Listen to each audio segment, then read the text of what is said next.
we will demonstrate how to detect ultrasound with an oscilloscope. This is a piezoelectric crystal. It can both generate and detect ultrasound. Connect the crystal to a signal generator. The crystal will set the air into vibration by converting electrical energy to mechanical energy, which in turn produces sound.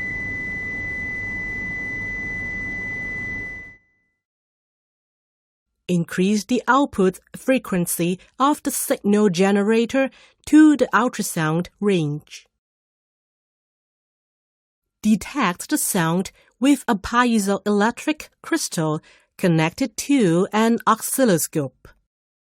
Is the frequency of sound detected by the crystal the same as the output frequency of the signal generator?